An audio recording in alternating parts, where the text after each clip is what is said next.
This is Mark Bell from supertraining.tv, Super Training Gym, the strongest gym in the West. I'm outside of Uncle Vito's Pizza waiting for some buffalo wings.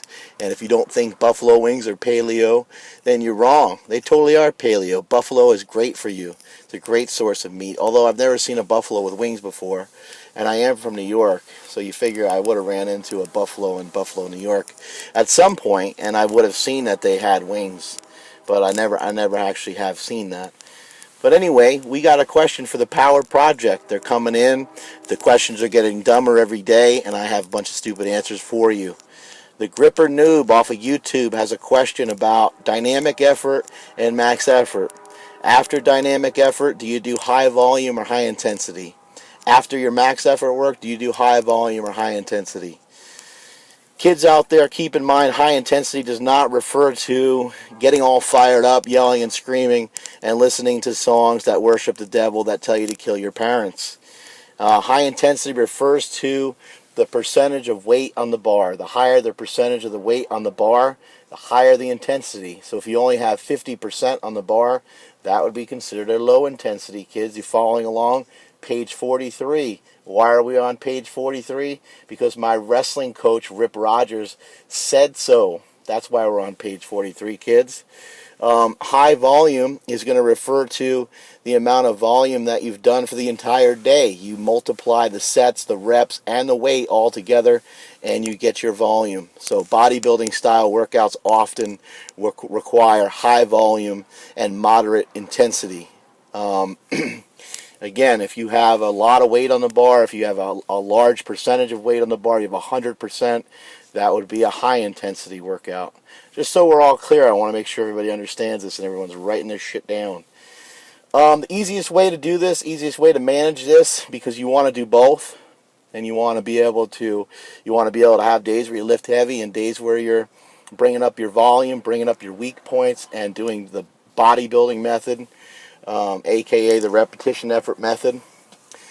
The way that you do both is after your dynamic effort day, your volume will be high and your intensity will be low to moderate, because that's going to be a day where you're just going to keep everything light. That's an easy way to remember that.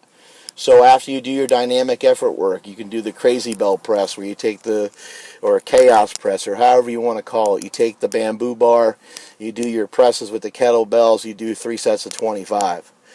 Then you do 6 sets of 8 reps on dumbbell tricep extensions.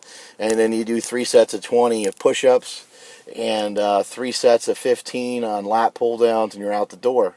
That would be a sample workout after a dynamic effort. Bench, 8 sets of 3 reps for speed, and that'd be an example of a high volume workout with low intensity.